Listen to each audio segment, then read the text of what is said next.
Eu fiquei um pouco surpreso, porque a minha formação não é especificamente, né, não é hardcore na área de ciências contábeis, né, como vocês viram aí, sou um administrador, né, com domínios conexos no setor público e com um bacharelado em direito, né? Mas, inevitavelmente, né, a gente que trabalha na área de negócios, né, tem muito contato com essa parte de gestão patrimonial, né, e direito tributário, está tudo muito próximo, muito ligado na área de ciências contábeis. Que teve recentemente, né, um surpreendente desenvolvimento. Deixa eu desligar aqui o meu WhatsApp, senão ele vai ficar fazendo esse barulhinho eterno. Bom, até o final, né, dos anos 2000, acho que eram apenas 5 mestrados, né, no Brasil, e um único doutorado, uma espécie de reserva de mercado, né, absoluta, né, do doutorado da FE, do Departamento de Contabilidade da FE de São Paulo. Né. Felizmente, né, nesses últimos 20 anos, né, esse cenário mudou, e pelos dados que eu pude ler, né, o Jorge, muito gentilmente, também me sugeriu um artigo do professor Valsemiro Nossa, que é da FUCAP, né, de Vitória do Espírito Santo, que faz a abertura do último número, né, da Revista Catarinense de Ciência Contábil, e agora de fevereiro de 2022, né, que ele fala sobre o impacto e as tendências da pós-graduação em contabilidade, fazendo uma reflexão sobre o futuro disso. E aí ele colecionou ali alguns dados, né, que também fiquei bastante surpreso. Né? Hoje são 37 mestrados na área, né, sendo 7 deles profissionais e 17 doutorados, né, com 2 deles profissionais. De fato, a área de contabilidade se torna dessa maneira muito expressiva, né, como área específica de conhecimento, e também que tem essa profunda proximidade, né, essa sobreposição, porque estamos juntos, né, na mesma associação de pós-graduação, né, é a mesma comissão que avalia a CAPES, né, então estamos, de fato, muito próximos. Eu, de todo modo, como eu disse, fiquei feliz e surpreso, imaginei que seriam convidados professores notáveis na área mainstream, né, na área de contabilidade, mas é o que eu percebi, o Jorge queria mesmo discutir um pouco mais essa questão da ciência, né, a questão da episteme, né, da construção da epistemologia, né, da construção do conhecimento, que é, de fato, uma das disciplinas que eu ministro na pós-graduação aqui no nosso programa, além de ser, obviamente, o coordenador nesses difíceis tempos de pandemia e de orientações bastante surpreendentes, né, do governo do dia. Bom, o que eu queria falar para vocês, inicialmente, né, é um pouco essa ideia de como é que a gente chega, né, na universidade contemporaneamente, né, esse universo da ciência, que é um produto mesmo da modernidade. Então, muito brevemente, né, para a gente fazer um aquecimento aí das sinapses, né, porque vamos chegar a falar de ciência, vamos falar de inteligência artificial, né, de interconexões neurais e tal, mas a primeira grande revolução da civilização humana vai se dar mais ou menos uns 6.000 anos, né, antes da era cristã, que é o momento em que o homem, aquele homem que inicialmente desce da árvore, né, resolve andar em pé, hipertrofia o músculo dos glúteos, né, para virar um bom caçador. Né? O homem é um bom caçador porque ele cansa as suas presas, né, pela exaustão, porque ele vira um fundista. Até hoje somos meio desequilibrados, volta e meia caímos, porque somos os quadrúpedes, né, metidos a bípedes. Né? Mas, enfim, e também desenvolve algumas ferramentas e vai se transformar num caçador, num coletor nômade. Mas o primeiro momento de grande revolução é quando esse homem nômade coletor resolve domesticar algumas plantas e alguns animais e passa a ser um sujeito sedentário. Ele passa a se fixar, deixa de ser nômade, né, se fixa nas margens dos grandes rios.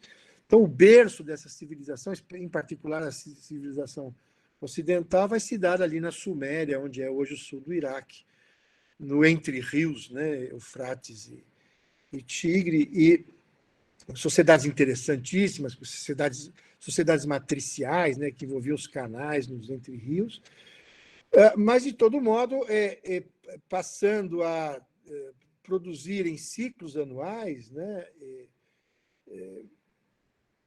e desenvolvendo, por exemplo, as primeiras linguagens rudimentares, né, cuneiformes, você passa a ter ali um primeiro momento de desenvolvimento civilizatório importante. Aliás, todos os nomes ligados à civilização estão muito ligados a essa ideia de cidade. Né? Então, civilização vem de Civitas, né, que é a cidade romana, assim como um sujeito político, né, vem da polis grega, ou quem me trata com urbanidade veio da urbis. Todas essas referências são, de fato, na cidade, porque quando você concentra espacialmente pessoas, você potencializa, né, o universo do conflito e, portanto, você tem que estabelecer regras de convivência e formalizá-las. Né?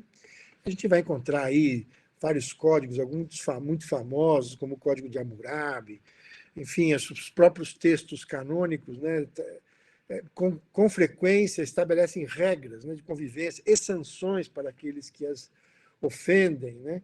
E é esse o período que começa também um esforço, né, para a organização da sociedade do ponto de vista da logística dessa produção, do armazenamento, distribuição, consumo.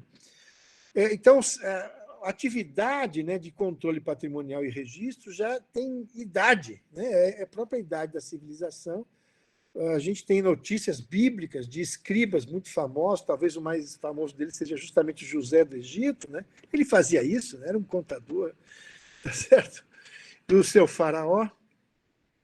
E essa base tecnológica, né, que nasce ali na cidade de Uruk, dizem que é ali que nasceu o Abraão, que é o grande patriarca, né, de todo esse conjunto de primos que hoje não param de brigar, mas é ali, né, a origem dessa árvore civilizatória.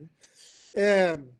A gente vê, obviamente, esses esforços, né, esforços de registros, né, de planejamento, de pensamento sobre a gestão de patrimônios, né, sobre gestão de tributos, sobre o controle da distribuição, né, de produtos e também da acumulação de riqueza. Essa base tecnológica vai se perpetuar por muito tempo e as primeiras brisas do processo de transformação vão se dar ali a partir do século XI, século XII, né, no entrechoque entre as culturas europeia e a cultura muçulmana, né, por conta das cruzadas, que vão tirar, né, ou vão recuperar na Europa os bons sentimentos e os desejos que já eram prestigiados e valorizados no período clássico, né? Da civilização romana, principalmente. Você tinha nações especializadas no comércio, né, como eram os fenícios, né? Uma nação de armadores. Né? Quem gostava de ler os gibis do Asterix, sempre aparece ali um personagem clássico, né? Um gordinho de cavanhaque com a sua galé de mastro único, vela quadrada, bom, enfim. E a Europa, essa ideia do renascimento, né? Renascimento é nascer de novo, portanto, nascer de novo um sentimento e práticas e estratégias e valores que já existiam, né? Tanto que a recuperação é plena as artes redescobrem, né, as formas do período greco-romano, há um resgate da filosofia grega, há uma recuperação também da contribuição dos romanos do ponto de vista do direito, porque os homens começam a deixar um sistema de valores éticos ligados, né, a crença de que os princípios eram universais, por exemplo, os 12 mandamentos, e a prestação de contas no final da vida se daria individualmente perante uma entidade metafísica. E o homem começa, na verdade, a deslocar essa esfera ética para um universo de pactos coletivos, né? Com quem você constrói o pacto de convivência e a quem você presta contas, e esse pacto se transforma e se adapta ao longo do tempo com o caminhar da história. É mais ou menos nesse momento que surge e vai nascer o que a gente conhece por contabilidade moderna, né? A Europa acaba incorporando o sistema numérico de inspiração árabe, porque era, obviamente, muito mais fácil fazer as contas com esses números do que os pauzinhos romanos, né? 10 mil pauzinhos com 15.600 pauzinhos, muito difícil fazer conta. E aí os árabes nos fornecem esse sistema que vai acabar inspirando esse famoso frei franciscano, natural da Toscana, mas que desenvolveu todos os seus trabalhos mais importantes em Veneza, já com ordenado, né, frei franciscano, num trabalho famoso chamado Súmula de Aritmética, Geometria, Proporção e Proporcionalidade. Num dos seus capítulos, ele faz a descrição do sistema das partidas dobradas, que é um sistema fundamental para todo esse renascimento, que é o renascimento em sentido amplo, mas, em particular, das atividades de comércio, né, que vai fazer renascer mesmo a Europa, do ponto de vista da produção de excedentes econômicos, da intensificação dos processos de troca, né, da formalização dos contratos, que vai desembocar, portanto, em toda essa superestrutura de valores do Estado de Direito moderno, com agora uma base tecnológica nova, e essa é a segunda importante revolução do processo civilizatório, que é a Revolução Industrial, né? Então, a base de tecnologia agrícola passa a ser substituída primordialmente pela base tecnológica metal-mecânica, né? Essa combinação incrível entre derivados de ferro, né? Ferro fundido e aço, e queima de combustível fóssil, principalmente no início com carvão mineral, que gera na sua queima pressão do vapor de água que movimenta os cilindros das máquinas, né? Então, essas são as cores da modernidade tecnológica. E apareceu aqui uma tela dizendo que eu perdi minha conexão. Vocês estão me ouvindo e ouvindo, não? Estou ouvindo bem, professor. Mas a minha imagem sumiu? Não, continua normal. Então, ele está fazendo um esforço de reconexão aqui, então eu vou continuar falando. Se tiver algum problema, vocês me avisem, por gentileza. Sim, sim. Bom, veja que a diferença dos tempos são importantes, né? A Revolução Agrícola começa 6.000 anos antes de Cristo e dura até 1.400, 1.500 anos depois de Cristo. Então, essa vamos chamar penúltima revolução, é a revolução industrial, né, baseada na fábrica automática e no Estado de Direito, que vai durar, portanto, é muito difícil fazer esses cortes históricos, né? Mas se você imaginar que a plenitude do novo modelo vai se instaurar só no final do século XVIII, início do século XIX, de fato, com as máquinas todas famosas, conhecidas lá, desenvolvidas na Inglaterra, né, por Cartwright, Arkwright, Thomas Watt, enfim, e também das revoluções liberais, né, independência americana e a Revolução Francesa, vão se dar na segunda metade, portanto,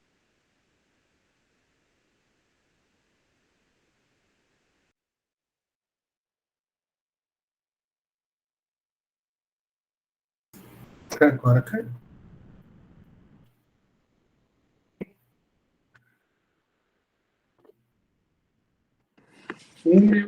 Me reconectei, agora estou enxergando vocês.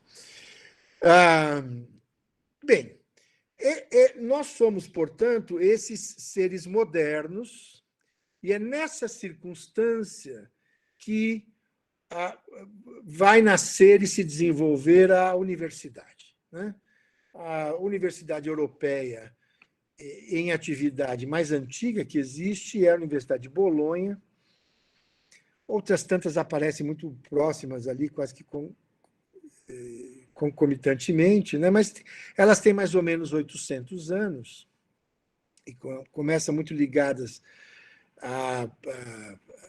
enfim, às instituições confessionais, né?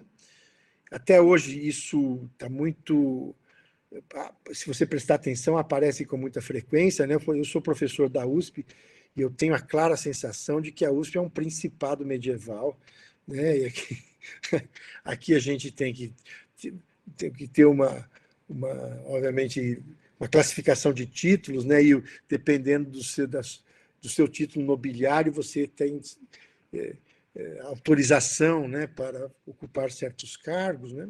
Eu, por exemplo, quando fiz o meu curso de livre docência, eu não entendia muito bem o que era aquilo, e fui pesquisar, e como a USP nasce com a transposição do modelo alemão, né, de Humboldt, aquele, né, modelo de 3 pilares, né, que é ensino, pesquisa e extensão, também os hábitos, né, da progressão na carreira são alemães. E os primeiros livros docentes dessa trajetória universitária têm uma origem, na verdade, de um trabalhador do conhecimento livre. Isto é, na Universidade de Heidelberg aparecia um cidadão dizendo assim: olha, eu entendo muito de Sócrates ou de Aristóteles, e descobri aí uma demanda dos alunos que querem saber mais, querem, inclusive, me pagar para dar esse curso, mas eu não quero estabelecer vínculos com a universidade. Então, vamos fazer o seguinte: me empresta aí uma sala, eu vou receber dos alunos, eu te passo aí um overhead, e no final do curso eu vou embora, porque eu sou livre, não tenho vínculos. Então, esse era o livre docente de originário, né? Com o passar do tempo, obviamente, as universidades se burocratizaram, né, se institucionalizaram, e aí o professor livre-docente passa, na verdade, a ser outra coisa. Quem é livre-docente é aquele pesquisador que é capaz de produzir conhecimento novo, original, sem a necessidade de uma supervisão, né, de uma orientação, de uma tutoria, e ele passa a ser examinado pelos seus pares se de fato cumpriu, né, com esses objetivos. Mas os sinais estão todos aí. A gente raspa a cabeça dos calouros, ninguém sabe exatamente por quê. Mas é porque quando você ingressava nessas universidades, tinham caras de abadias, né, de seminários, você tinha um vestíbulo, que é o lugar onde você trocava suas vestes. Então, você deixava as vestes mundanas para o lado de fora, inclusive eram queimadas, e junto com as porcarias mesmo do mundo, como, por exemplo, os piolhos da sua cabeça. Então, você passava por uma higienização completa, né, e para ingressar, de fato, né, na academia. E a gente continua fazendo esse rito, mesmo as pessoas hoje em dia não tendo piolhos e as roupas não sendo tão, né? E dá banho de enxofre para tirar a sarna e tal. Bom, os sinais, obviamente, estão todos aí. E essa hierarquia clássica da igreja, né, de aprendiz, cônego, padre, bispo, arcebispo, cardeal e papa, se repete, né, na universidade. Você é professor auxiliar, depois assistente tem 2 níveis, depois você é associado tem 3 níveis, e aí você vira titular. É mais ou menos a mesma história. E os ritos de passagem também parecem muito com os da igreja, com rituais de humilhação, aquela coisa que a gente já conhece. Bom, enfim. Mas, de todo modo, né, essa ciência, inicialmente uma ciência bastante doutrinária, acaba, a partir ali do século XV, século XVI, com o desenvolvimento das ciências da natureza, especialmente capitaneadas pela física, né, vão dar o tom, né? Quer dizer, o que vai fazer da ciência ciência, ou da ciência moderna o que ela é, é justamente essa distinção com as outras formas de construção da realidade, como a arte ou como a fé, que é justamente o uso do método científico, né? Os seus protocolos, suas praxes, seus tutoriais laboratoriais, bem assim por diante, né? Então, o pai da física moderna, que é o Isaac Newton, na verdade, a ponta de uma grande pirâmide de construção do conhecimento. Ele mesmo diz, né, só cheguei aqui porque me apoiei sobre ombros de gigantes, e os ombros de gigantes são todos esses, né? Galileu Galilei, o Johann Kepler, o Copérnico, né? Esse conjunto de físicos antecessores. E essa prevalência inicial das ciências da natureza vão acabar emprestando seus métodos para aí as infantes ciências sociais, ou ciências do homem, né? Imaginou-se no início do século XIX que você poderia usar dos mesmos protocolos das ciências naturais, biologia, física, química, astronomia, com a ajuda das ciências abstratas, como matemática e lógica, para também atacar o campo, quer dizer, coletar e sistematizar informações e sobre elas fazer exercícios reflexivos, né? O pai dessa conversa toda se chama o pai do positivismo, que é o Augusto Comte, e eu achei a referência, né, no texto do professor Valsemiro sobre o positivismo. Achei curioso que, para ele, a adoção do positivismo nas ciências humanas como paradigma metodológico era um avanço, porque a contabilidade, até bem pouco tempo, era só descritiva, só quase jornalística, né, segundo a percepção dele, e que aí a adoção de métodos mais formais, né, de coleta, registro e difusão de conhecimento inseriu a contabilidade brasileira num circuito internacional de publicações, né? E para um mundo também que, depois do 11 de setembro, do World Trade Center, passa a exigir uma certa homogeneidade, uma intercambiabilidade de registros contábeis pelo mundo para um sistema de controles de fluxo de capitais obviamente, objetivando aí maior inteligência nos processos de combate aos crimes ideológicos e à contravenção de classe mundial, né? Como o tráfico de drogas, de armas, de escravas brancas, essas coisas todas que a gente conhece por aí. Bom, dito isso, né, quer dizer, para o universo da metodologia, a escola metodológica inaugural é o positivismo do Comte, mas a gente tem duas outras grandes e importantes escolas, que é a dialética, né, de inspiração. Se o positivismo tem uma inspiração aristotélica, né, de esforço racional do homem, de revelação das essências, que para o Aristóteles sempre tiveram aí, e que a racionalidade humana simplesmente faz revelá-las, né? Típico do Isaac Newton, né? Então, assim, o Isaac Newton descreve a lei universal da gravitação, né? Mas ela já existia antes, existirá depois. O que ele faz é descrevê-la, né? Como é que é o seu sistema. E ela não se modifica porque ele a revela, né? Ele previu que, se um homem um dia chegasse na Lua, andaria aos saltos, porque a massa da Lua é menor do que a da Terra, e o que se comprovou, né? Efetivamente, com o Apolo 11. Mas essa é a ideia, quer dizer, em essência, diz Aristóteles, as coisas não mudam, né? Em essência, elas são como são.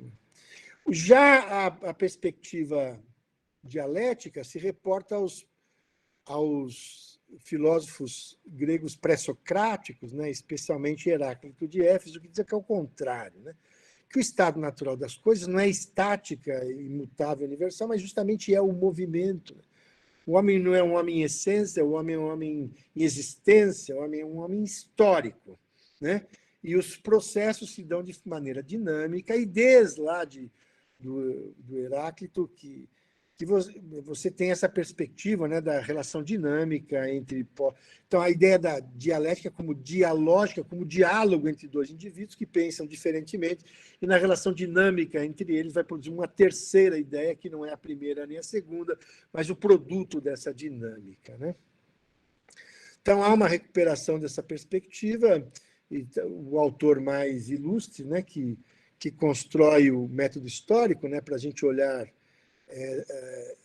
esse objeto particular, que são os agrupamentos humanos, é o Karl Marx, né? E, por fim, no século XX, aquela mesma física clássica do Isaac Newton, que havia nos capturado nos métodos positivistas, né?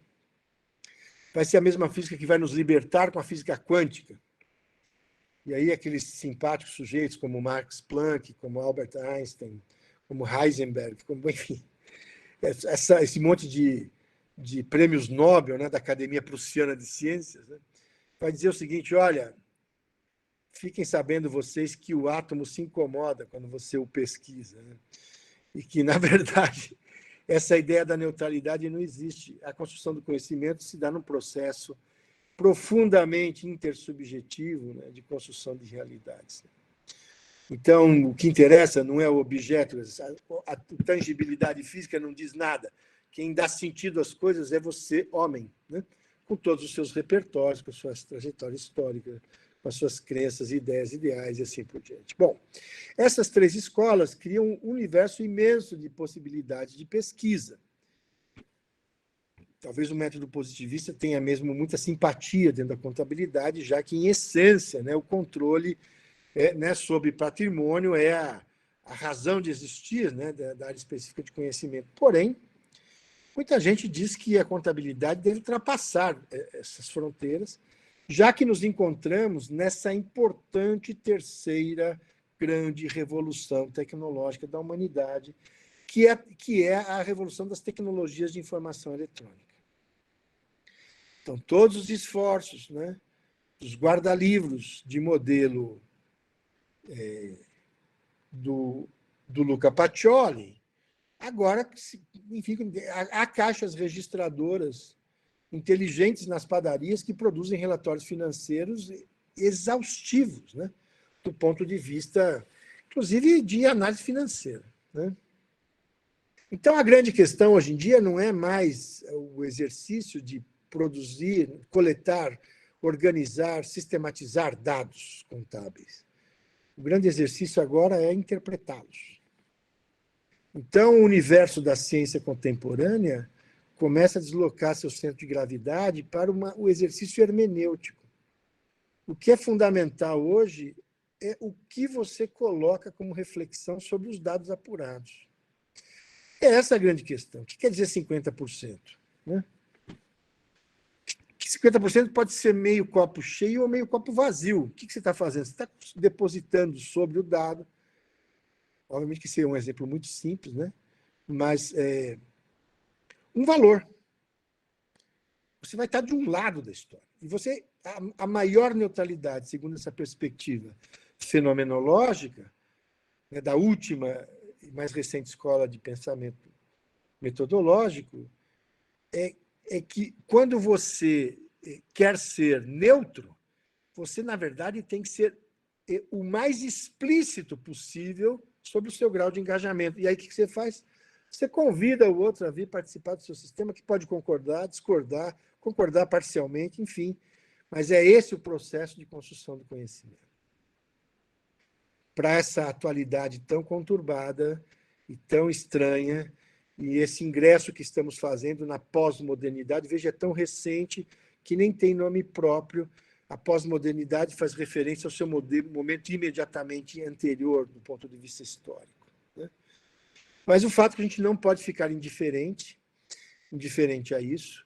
O que era ficção científica, naqueles filmes da década de 70, de 80, e até antes disso, né, eu me lembro do... Como é que chamava aquele filme? 2001, Uma Odisseia no Espaço. E tinha um computador que chamava HAL 9000. HAL. os tripulantes da espaçonave conversavam. Enfim, de todo modo, era um computador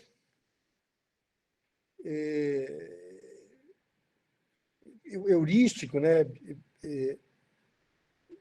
De algoritmo heuristicamente programado, que era inimaginável. Mas até recentemente teve um desenho muito interessante que é o Wall-E, que fala isso também, né?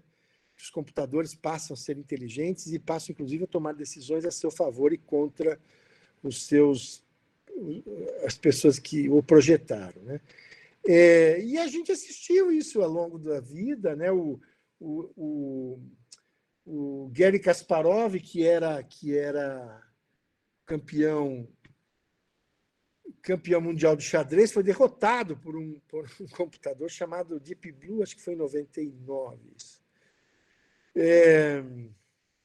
E não é por acaso que esse computador foi desenvolvido pela IBM, e também não é por acaso que esta IBM, que hoje oferece no mercado um aplicativo chamado Watson, que está colocando uma série de profissionais em pânico, né? Vou falar de da área que eu formei, que não nos afeta como administradores ou como contadores, que é a área do direito. O que esse Watson faz? Para essas ações mais triviais, mais corriqueiras, a ação de execução, por exemplo, o Watson coleciona na internet as ações, as petições iniciais que tiveram sentença favorável emitida pelos juízes singulares. Ele faz uma combinação e produz uma petição que, invariavelmente, recebe, em termos estatísticos, mais sentenças favoráveis do que aquelas que os advogados mesmos preparam. Então, os advogados, para cuidar de coisas simples, não precisa mais. O que o advogado vai precisar se transformar agora é, de fato, em um jurista, né, para discutir questões doutrinárias controversas e sofisticadas. Isso para todo mundo, né?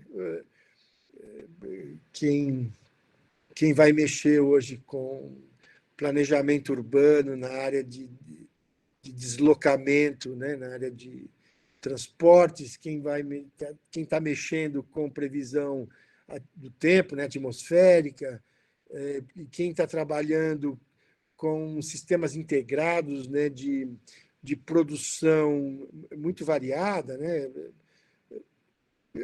não vai poder abrir mão, né, de inteligência artificial. Então, a grande questão é como é que a ciência hoje vai se comportar diante disso, porque também temos hoje, pelo próprio Watson, a capacidade, por exemplo, de fazer revisão bibliográfica com uma velocidade, com uma qualidade não imaginadas anteriormente, né? Antigamente, a gente tratava isso como contravenção, o aluno que contratava os serviços do Zé Moleza, por exemplo, né? Agora a gente tem aí um aplicativo que é um Zé Moleza oficializado, tecnologicamente legitimado, né, credenciado. Então, assim, estou falando essas coisas porque a área de, né, atividade universitária, que dentro da universidade, que está buscando formar novos professores e novos pesquisadores, vai ter que enfrentar uma realidade de base tecnológica nova, porque, inclusive, até do ponto de vista institucional, tudo está se revolucionando. Os crimes que são praticados hoje na internet não estão previstos no Código Penal, fazem por analogia. O próprio sentido daquelas cidades que surgiram lá no Vale do, né, no vale do Entre Rios da Suméria, também perde sentido. Você consegue produzir, porque a ideia das cidades é de você concentrar espacialmente, tendo grande escala. Você está perto do mercado fornecedor de matéria-prima, perto do mercado fornecedor de mão de obra e perto do mercado consumidor dos produtos finais. Você constrói uma estrada, serve a muita gente. Agora, iluminação pública, agora você pode morar no cume de uma montanha, se tiver lá um bom conjunto de células fotovoltaicas e uma conexão de satélite, e você produz valor.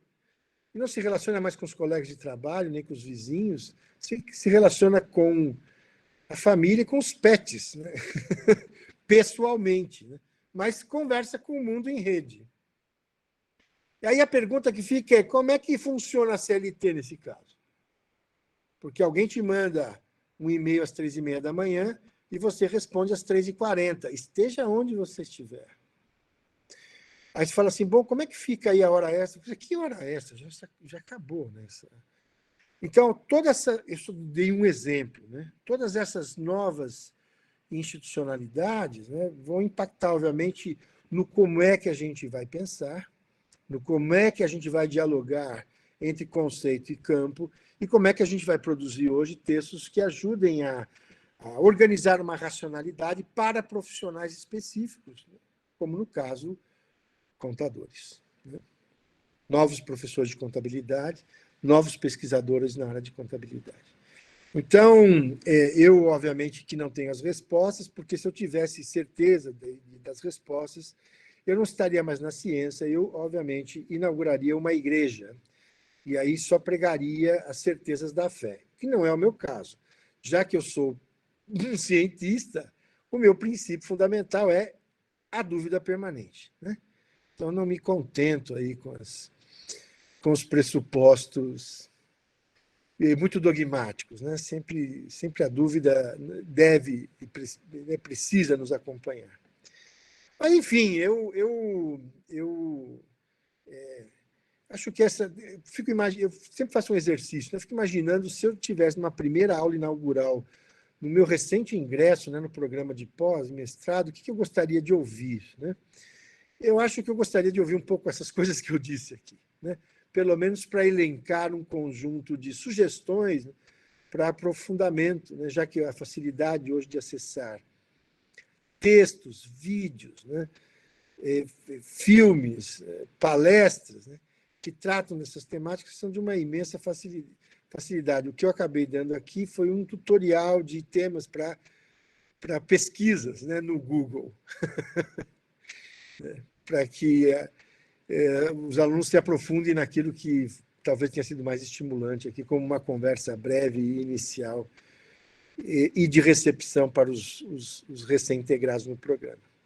Mais uma vez, eu agradeço a gentileza, viu, Jorge, do convite, e quero estender esse cumprimento aí ao pessoal da universidade. Tenho uma particular simpatia por Mato Grosso do Sul. E tive há pouco tempo aí em Bonito, e acabei no caminho dormindo em Campo Grande, um lugar que eu já estive algumas vezes para dar cursos aí para as cooperativas, do sistema do Sicope, né? E assim, na verdade, o conjunto de simpatias é bastante extenso. Eu, mais uma vez, agradeço, fico feliz e aguardo aí as perguntas que vierem, se elas tiverem mesmo. Obrigado, viu, Jorge? Obrigado, meu professor. Professores, deixem aberto as considerações ou perguntas que tenham para o professor. Se puderem levantar a mãozinha do Google Meet, por favor.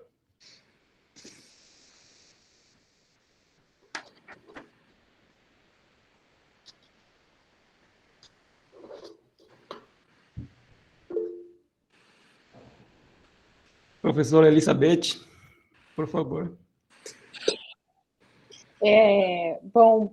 Primeiramente, boa noite a todos. Professor Passador, muito obrigada pela sua fala, pela sua presença aqui, né? Te ouvir é sempre inquietante, revigorante, mas muito motivador, né? Muito obrigada por essa aula de hoje, viu?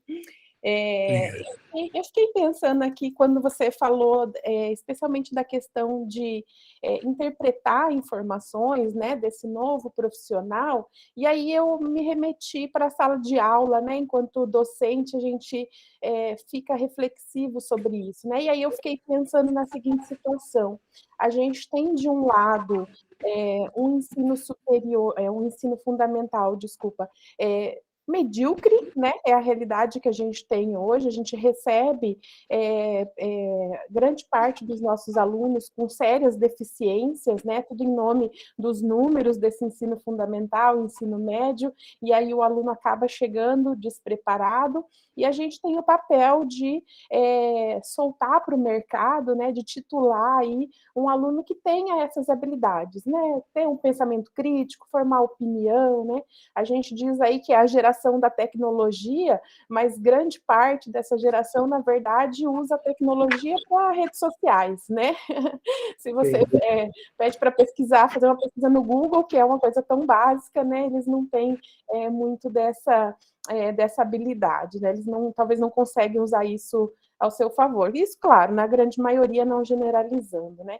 E aí eu fico pensando no nosso trabalho enquanto docente, como que a gente consegue colaborar em sala de aula para que isso aconteça, para que a gente consiga formar esse profissional, né? E eu faço esse questionamento especialmente porque quando a gente pensa num curso de mestrado acadêmico, nós temos aqui os ingressantes, né? Que eles possivelmente serão futuros professores aí, se não os que já são professores estão buscando a formação aqui, né? Então, me gera essa reflexão de como nosso papel enquanto docente pode melhorar esse cenário, né? Que a gente não pode negar que o ensino fundamental hoje tem deixado muitas dificuldades, né? Então, como que a gente pode refletir um pouco sobre isso? Muito obrigada. Muito obrigado, professora, pela pergunta aí, mas ela é bastante sofisticada e complexa. Vou começar pela discussão sobre o sistema de ensino de modo geral, né? Eu, há uns 2, 3 anos, antes da pandemia, tive o privilégio de assistir uma defesa de um amigo contemporâneo da Faculdade de Direito. Eu segui a carreira acadêmica na administração, ele ficou no direito, e era a defesa dele do doutorado. E na banca, ele foi orientado pela Paula Dallari, e na banca dele estava o Fernando Haddad. O Fernando Haddad foi ministro da Educação por, acho que, 7 anos, né? E tudo que a gente tem hoje,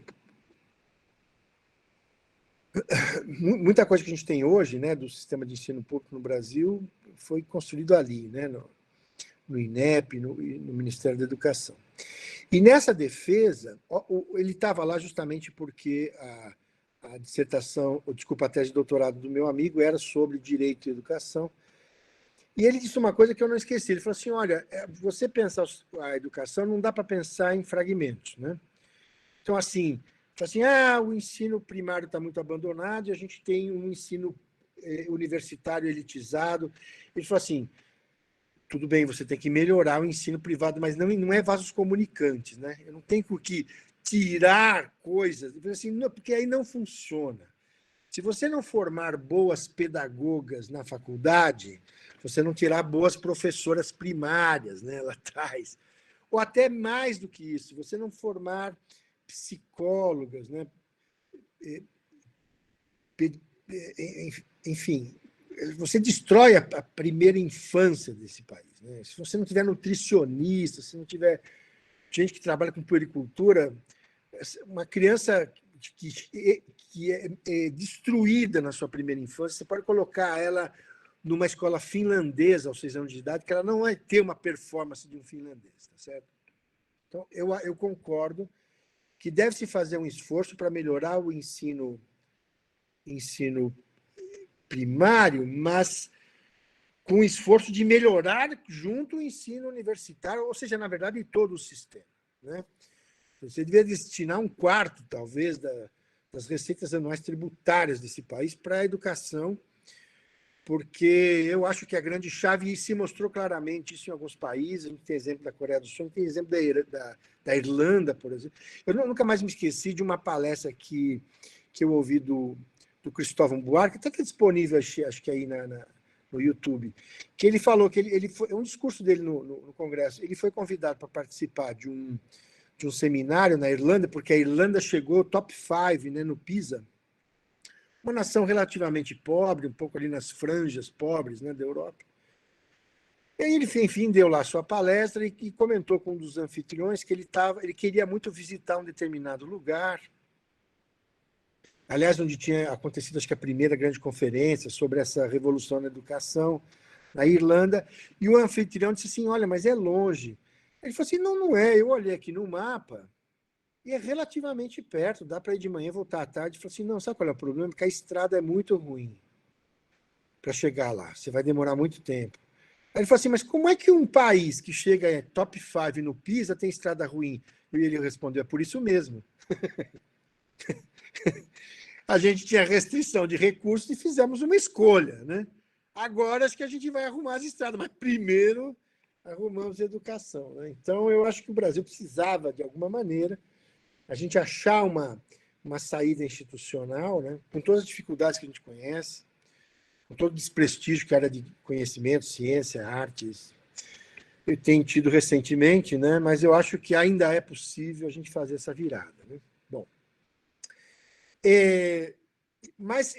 bom, essa é a primeira parte. A segunda parte, que eu concordo muito com você, que estamos num dilema, porque toda inflexão de evolução tecnológica, ela gera beneficiários e gera vítimas, né? Então, quando aparece o carro é o ícone da modernidade metalmecânica, né? Enfim. E, bom, o que ele fez? Ele consegue levar pessoas de forma muito rápida, confortável e segura de um lugar para outro, mas, ao mesmo tempo, gerou uma poluição desgraçada por conta da queima de combustível fóssil, congestionamento das cidades, né? Você tem uma deseconomia de escala, porque todo mundo passa 5 horas em congestionamento. Então, você tem beneficiários, você tem vítimas. A tecnologia de informação é a mesma coisa, né? Foi incrível. Eu confesso que sou um Google maníaco. Assim, eu acesso o Google do nada, permanentemente. Talvez porque eu tinha sido treinado nas bibliotecas físicas, né? Assim, a facilidade do acesso à informação é uma coisa inacreditável. Mas a geração que só conhece isso está soterrada de informação. Qual que é o grande problema dela? Aprender agora técnicas para selecionar o que é relevante, que realmente não é muito fácil. E para nós, professores, isso é bastante complicado, porque, primeiro, a gente não consegue mais competir com algumas coisas. Como é que eu, sei lá, vou desenhar lá o sistema heliocêntrico do Copérnico na lousa se tem um documentário da BBC de Londres de altíssima qualidade que o cara acessa instantaneamente do seu smartphone. Então, não é esse mais o meu papel. O meu papel é que eu tenho que dizer para o cara assim, olha, e você tem muita razão quando diz que toda essa facilidade de acesso leva as pessoas, 90% dos acessos da internet são relativos a temas adultos. Se é que você me entende, isso é um eufemismo, né? Muito pouca gente acessa a biblioteca do Senado americano, que é a maior biblioteca do mundo, né? Então, o que a gente tem que fazer, eu acho, como professor, é ser esse indutor, primeiro, de habilidades e competências, de capacidade de seleção, né? O aluno tem que saber separar o joio do trigo, não é muito fácil. E tem que ser aquele que vai estimular, de fato, o despertar do interesse intelectual fundamental, né? Obviamente que não é muito tranquilo. Então, assim, eu como professor, eu uso algumas premissas, né? A primeira delas é que eu acho que fui muito sortudo na minha vida porque eu tive professores incríveis. Eu dei uma sorte de ter aula com sujeitos que realmente transformaram a minha vida. E, obviamente, que eu sou um pouco a síntese desses professores, né? Eu pego um pouco de cada um, junto aí, acabo virando um estilo meu, mas seguramente não sou criativo a esse ponto. E aí tem 4 coisas que eu faço. A primeira delas, como eu até já sugeri um pouco no final da minha fala, eu tento dar a aula que eu gostaria de ter. Pode ser que eu não seja o padrão, né, de aluno que eu vou ter, mas pelo menos essa coerência interna eu preciso ter. Por exemplo, eu não suporto aulas litúrgicas, né? Uma aula de 40 minutos, o professor abre um arquivo PPT de 150 slides. Falei, pô, não vou aguentar isso. Quer dizer, bom. Mas outras 3 coisas são muito importantes. Eu sempre gostei muito, e eu tive professores incríveis, né,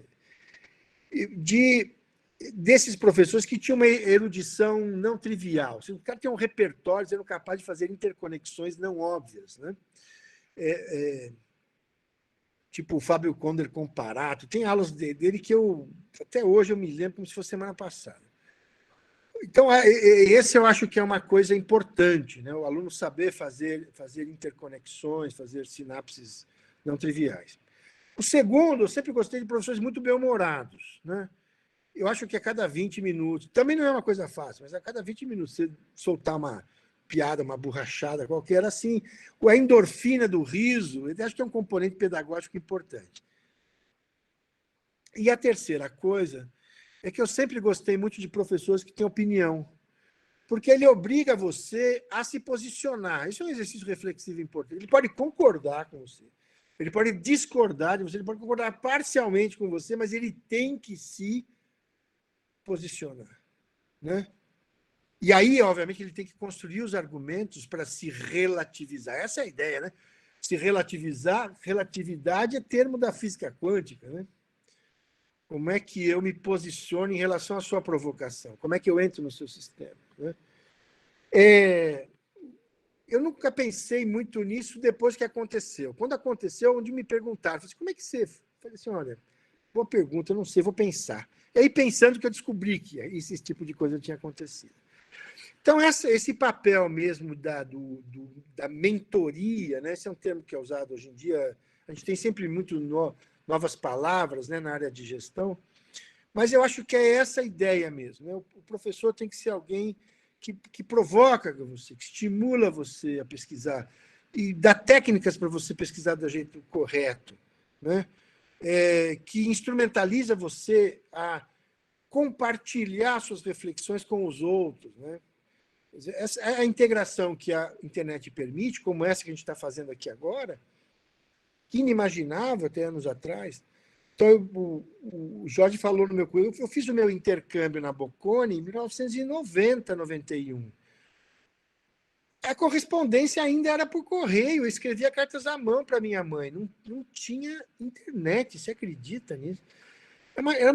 Telefonema raramente a gente dava e ele comia muito rapidamente as fichas, era um telefonema a cada, sei lá, 6 meses, né? Então, mas hoje que a gente tem essa possibilidade de conexão, o que a gente precisa melhorar agora, de fato, é a qualidade das conexões, né? Então, é tentar extrair o que há de mais positivo, né, e o que tem de mais benefício na tecnologia de informação e tentar minimizar, né, tentar metabolizar, tá certo, os seus problemas, né, os seus e salvar as suas vítimas, como, por exemplo, a exclusão digital, que é terrível. Espero ter respondido aí, em parte, sei lá, sua pergunta. Obrigado, viu, professora? Com certeza, professor. Obrigada pela reflexão, viu? Eu sei que não é um assunto fácil, mas acho que vale a pena as provocações para a gente refletir nossa prática, né?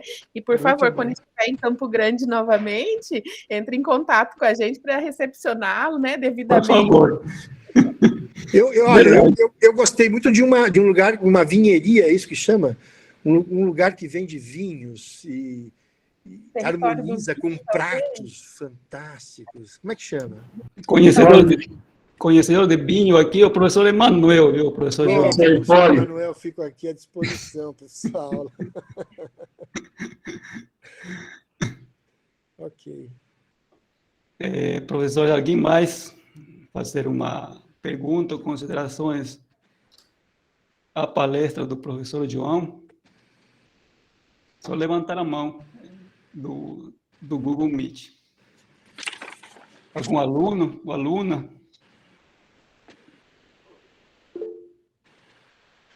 Carmen, por favor. Professora Carmen, seu microfone está desligado. Boa noite a todos. Professor, passador, um prazer. ouvi-lo.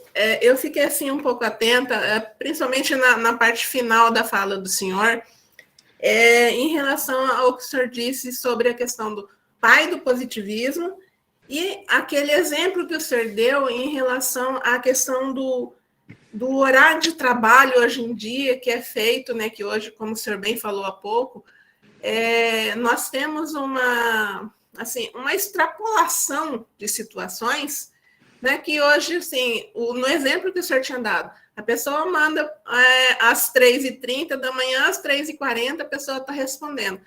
Como que assim, a visão, assim, o que o senhor poderia passar, né, de comentário em relação a esses dois confrontos, o pai do positivismo com essa situação de um sistema de informação que a gente vive hoje de uma forma assim tão acelerada, né? Assim, como que faria assim a junção, na verdade, né, depara, né, dessa coisa do pai do positivismo com aquela ideia, assim, vamos dizer que seria até à luz aos olhos de muitas pessoas hoje em dia, muito retrógrada, né?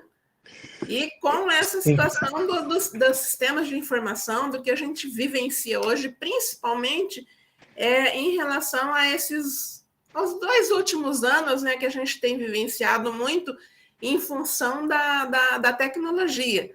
Como o senhor disse, a gente pode viver hoje em dia lá no cume da coisa, assim, sem a necessidade, né, entre aspas, aí, sem a necessidade de contato pessoal, né? Porque você basta teclar, basta você, como a gente está fazendo agora aqui, né, a fala. Como que o senhor vê esse confronto entre essas duas situações? Muito obrigada. Bom, vamos lá.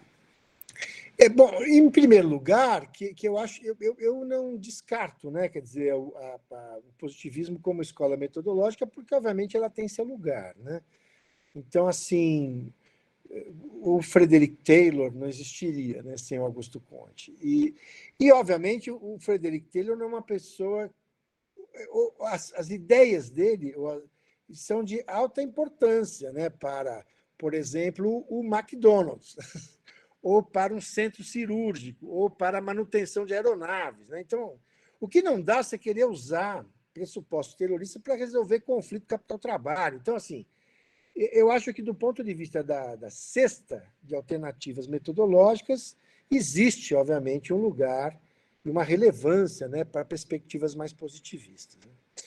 Então, o grande trabalho do pesquisador, na verdade, é escolher e justificar, né, que técnicas, que conjunto de técnicas ele vai se utilizar para responder a sua inquietação, a sua questão de pesquisa. Você está estudando movimentação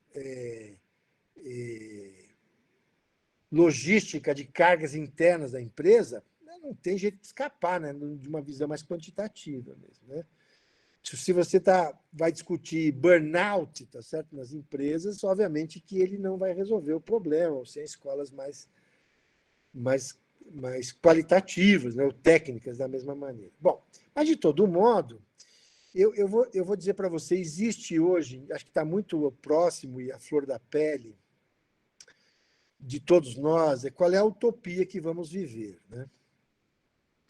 Existem dois grandes polos, né? Uma utopia extremamente pessimista e uma utopia otimista em relação ao impacto da tecnologia de informação eletrônica. Os pessimistas, eu diria que são aqueles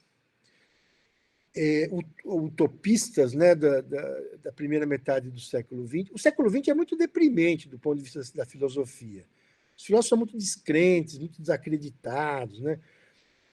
A partir ali do início do século XX, ou até um pouco antes, né, com Nietzsche, mas todo mundo, os frankfurtianos, né? Você vê o título das obras, são super deprimentes, né?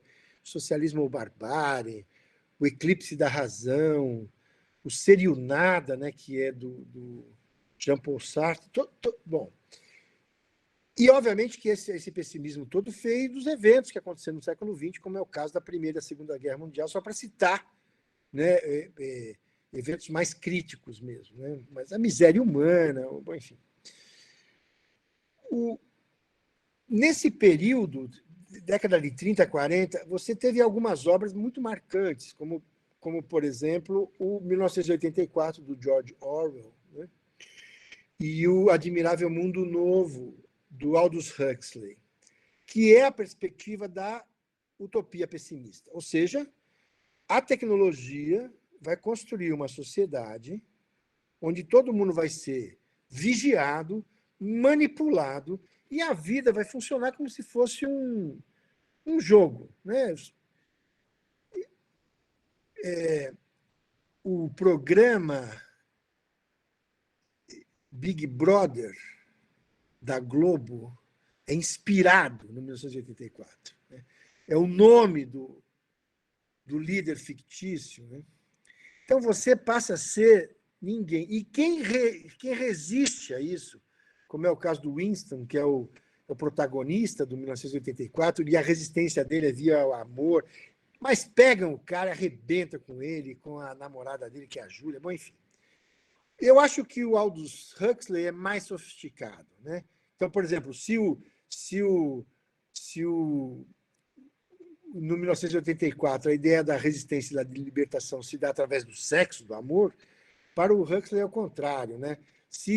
Primeiro que a sociedade toda é construída com base em tubos de ensaio, você já nasce numa escala A mais, A, B mais, B menos. E se tem algum conflito entre eles, na hora sai um gás no ar chamado soma e está todo mundo liberado para transar, tipo macacos bonobos, assim, sabe? Então, assim, o sexo, na verdade, é como se fosse um anestésico, como a gente vê hoje nos 90% de acesso à internet de temas adultos. Né? Essa é a visão pessimista. Então, a tecnologia vai servir a um núcleo gestor de poderosos que vão impor a nós um padrão de vida manipulado, como se fôssemos pessoas irracionais, como se fossem samambaias. Né? A outra utopia é uma utopia otimista, que é a utopia do Marx. Ele diz assim, a tecnologia, ele descreveu isso lá no século XIX, a tecnologia vai se desenvolver tanto, porque a lógica do capitalismo é a acumulação de capital, portanto, a tecnologia serve ao processo de acumulação, que um dia você vai... Tem um conceito de taxa de lucros decrescentes, né, porque você aumenta a participação do que ele chama de trabalho morto, que são as máquinas, em detrimento do trabalho vivo, que são as pessoas. Mas vai chegar um momento de inflexão em que a tecnologia vai passar a nos servir. E eu não vou ter mais trabalho degradante nenhum. As máquinas vão fazer as coisas por mim, então eu posso dormir até mais tarde. E eu posso tomar meu café da manhã demoradamente com a minha esposa, de tarde eu posso ir pescar ou escrever um livro, à noite a gente fazer uma farra. Por quê? Porque as máquinas vão substituir o trabalho degradante, humilhante. Bom, essa é a proposta otimista. Né? E tem lá a proposta pessimista. Dos filósofos mais contemporâneos, tem dois que travaram um embate nesse sentido. O otimista se chama Jürgen Habermas e o pessimista se chama Niklas Luhmann. O Luhmann morreu, acho que em 1998, e o Habermas estava vivo até pouco tempo. Bom, o Luhmann fala sobre a teoria dos sistemas, e aí ele parece mesmo lá o Huxley e o... esqueci, acabei de falar, falei tanto dele, esqueci. Enfim, o 1984 e o Admirável Mundo Novo. A visão otimista é uma visão marxista de terceira geração. Né? Quando você lê os dois autores e seus seguidores, seus discípulos, às vezes parece que o Luhmann tem razão, né? E que talvez a gente não tenha saída. Mas se eu cair nessa tentação, a minha vida acabou, né? Porque eu tenho filhos jovens, eu vejo coisas que eles fazem que seguramente são muito melhores do que a minha geração fez. Eles são muito mais preocupados com a natureza do que a minha geração se preocupou. Eles são muito mais gentis com a questão de gênero e diversidade do que a minha geração. Eles têm uma preocupação enorme com um conjunto de valores que talvez a gente tenha desprezado. Então, eu acho que a gente, como professor, que vai formar novos professores, apesar de vivermos essa angústia, né, professora Carmen, temos que apostar, talvez, no lado mais positivo mesmo, né? Porque, senão, nem vale mais a pena, né? No fim das contas, a docência é mesmo um sacerdócio, né? Se a gente quisesse ser sujeito rico, a gente tinha que fazer outra coisa, e não ser professor, porque professor é classe mundial de cara pobre, sabe? O cara que escolheu ser professor, a recompensa seguramente não é monetária, né? É de outra natureza. Uma parte pequena é monetária, né? Mas é como, de fato, uma missão, né? Somos missionários, né? Somos sacerdotes missionários. E aí, tem dias que eu acordo, de fato, muito pessimista, né? Muito Aldous Huxley, mas tem dias que eu acordo, né? O sol está brilhando, então já muda bastante o meu humor. Mas é isso, eu acho que, mas no geral, né, na contabilidade final, né, do frigir dos ovos, eu acho que, no fim das contas, escolhi a profissão certa, porque eu fiz um monte de coisas antes de decidir ser professor. Trabalhei no sistema financeiro, trabalhei em bancos multinacionais, trabalhei com contencioso judiciário, fiz um monte de coisa.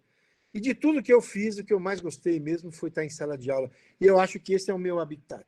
Eu sou um ser da escola, da sala de aula, no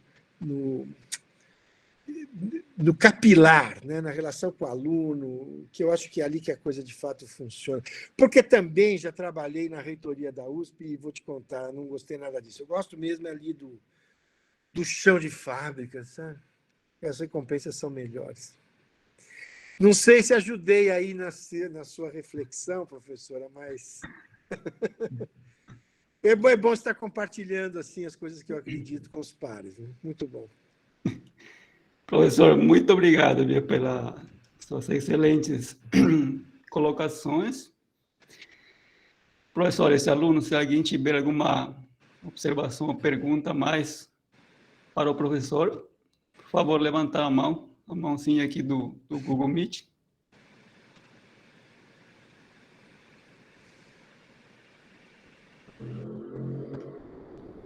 Não? Vamos chegando, então, ao final da palestra programada para o dia de hoje. Professor João, antes de a gente encerrar aqui a nossa palestra, queria pedir uma reflexão, como que o professor enxerga, né, essa mudança que a gente vivenciou no ensino com a pandemia, né? A gente, na condição de professor, teve que se adaptar, né? Basicamente, a esse novo modelo de comunicação muito pouco usado previamente à pandemia, né? E que foi um desafio. A gente está falando de tecnologia, né? Sim. E como você observa no caso da motivação que o aluno tem dessa mudança na comunicação que os professores tivemos para poder suprir essa demanda, né, das disciplinas.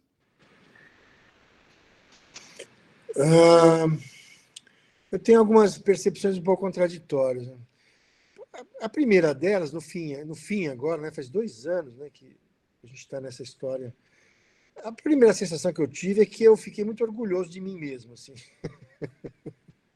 Porque diante de condições tão adversas, no caso aqui da USP, a gente se adaptou muito rapidamente, viu, Jorge? Acho que em uma semana, que já tinham começado os cursos presenciais, a gente já tinha tido, acho que quase 2 semanas de aula, quando vem, né, a determinação da reitoria para a gente suspender as aulas por causa enfim, da estatística de contágio, aquela coisa toda, né? Em uma semana, a gente teve que rapidamente aprender a lidar, e teve muito problema no começo, tinha limitações tecnológicas. Eu, por exemplo, acabei investindo, eu comprei uma assinatura do Zoom, cara, para não depender, né, do Moodle da escola. A gente não conseguia dar aula porque caía, né? E aí, na época, eu avaliei que era o melhor, pelo menos para as minhas aulas de mestrado, que todo mundo participa muito intensamente, né? E esses 2 anos acabaram sendo um aprendizado. Eu incorporei na minha carteira de competências, tá certo? Lidar com ensino à distância, que era uma coisa que eu não tinha, e, para te confessar, eu até resistia, e eu diria que também era até um crítico um pouco desavisado, eu acho, né? Porque acho que as primeiras experiências de EAD, que eram aquelas coisas ainda de antena, bom, é justamente por isso, né? Quer dizer, você não tem muita, o vetor não tem muito duplo sentido, né? Então, mas com o passar desses 2 anos, né? Aí assim a gente acabou se adaptando e, vamos dizer assim, prestigiando e valorizando, né, o que a tecnologia de informação pode nos dar. Entendo que fizemos um trade-off. E sei também que eu dou aula para uma classe de 60 alunos. Quando eu termino minha aula, eu vou desligar, me despeço dos alunos, ficam uns 4, 5 conectados, porque provavelmente eles estão dormindo, ou estão jantando, né? Mas eu também descobri que eu não posso ser 100% eficiente, né? E eu vou te dizer, eu acho que tem muitos alunos. A USP entrou numa fase importante para mim, que foi, tardiamente, né, incorporou as políticas de cotas. E eu percebi claramente como os alunos de cotas se beneficiaram do sistema, porque... Vou contar o que aconteceu inicialmente. Quando a gente dava aula e os alunos abriam as câmeras, eles começaram a fazer muito bullying entre eles sobre os penteados, a roupa, a paisagem de fundo do quarto, tá certo? E aí teve uma discussão, o coordenador de curso de graduação disse assim, não, abre a câmera só quem quiser. Eu falei, cara, você é louco, porque você está dando prestígio justamente para o sujeito que faz o bullying, né? E aí, depois de muita discussão, aí reverteu, não? Todo mundo tem que abrir. Então, mas os que abriam com mais orgulho e mais participavam, justamente eram os alunos mais humildes. Foi muito legal, né? Um pouco que se confirmou para mim assim que a esperança desse país está mesmo nos humildes, sabe? Porque aí quem é que estava dormindo? Era o playboy, filho de usineiro, sei lá. Mas o sujeito que percebe a oportunidade que a universidade dá como escada social, né? Como um processo dele se superar. As histórias são incríveis, né? Eu acho que eu nem teria tempo aqui de contar, mas muitas delas são comoventes, né? De alunos que lutaram, né, para ingressar na universidade pública, e a oportunidade é prestigiada de maneira fabulosa. O que vai acontecer agora é que a gente está reentrando na atmosfera, né? Agora voltaremos com as aulas presenciais. Eu estou gostando muito. Aí, em janeiro, agora, eu dei um curso, na verdade, que é um curso para professores do nosso... A gente tem um mestrado interinstitucional, e eu voltei para a sala de aula e falei que se dane, eu vou tirar essa máscara, não aguento mais. E foi incrível, sabe? Como assim, se você sabe andar de bicicleta, mesmo que você fique muito tempo sem andar, basta 2 pedaladas em volta do quarteirão que você já quer descer, e bom mountain bike, né?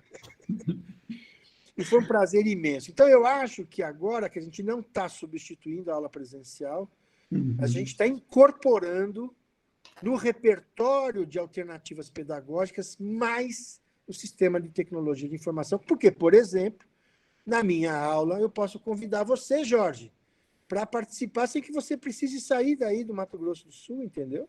Verdade. No que significa de facilidade de toda a ordem, inclusive do ponto de vista de custeios, né? Então, assim, eu digo o seguinte, eu gostaria muito de ter você presencialmente na minha aula, mas na impossibilidade disso, tenho você presencialmente utilizando tecnologia de informação, né? Todas as minhas aulas foram síncronas, né? Eu não gravei nada, eu Eu dei aula pra caramba, né? Aqui, obviamente, dentro do meu santuário aqui, eu tive que adaptar minha casa, né? Para essas coisas todas, né? Com custos todos que isso significa, né? Mas também com os benefícios, né? Então, eu acho assim que a gente avançou, né? Eu acho que estamos melhores do que estávamos há 2 anos atrás, né? Eu vou aproveitar isso, né? Eu tenho com muitos colegas no exterior, a gente já consegui fazer alguma coisa, mas agora seguramente a tecnologia melhorou.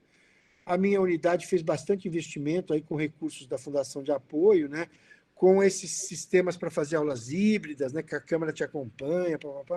Eu acho que a gente está bem equipado, tanto do ponto de vista de hardware, né? Quanto do ponto de vista de tecnologias de ensino à distância.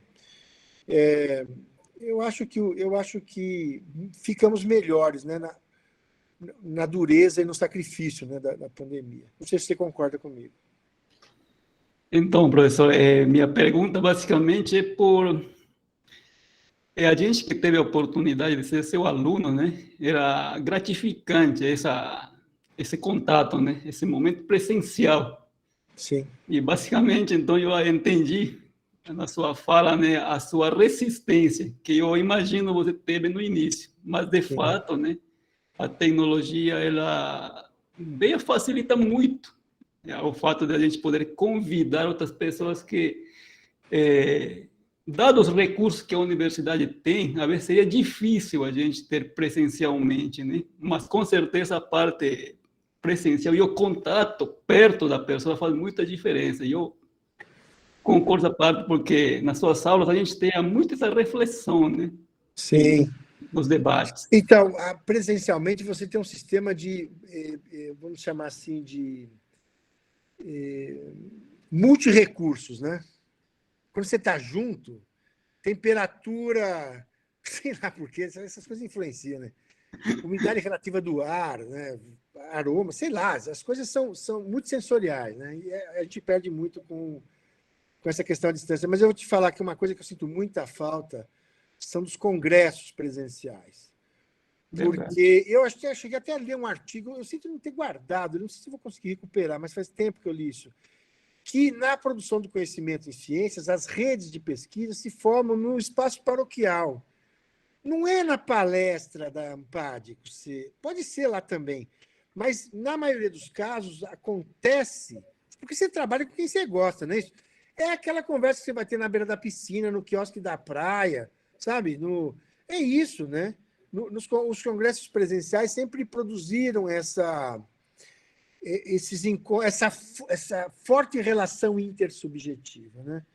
Coisa que eu acho que a gente perdeu bastante com os congressos via videoconferência. Mas eu tô muito otimista, que eu acho que as pessoas vão retornar, assim como eu tenho esse sentimento, muita gente tem, e esse certame agora da Ampad ainda vai ser à distância.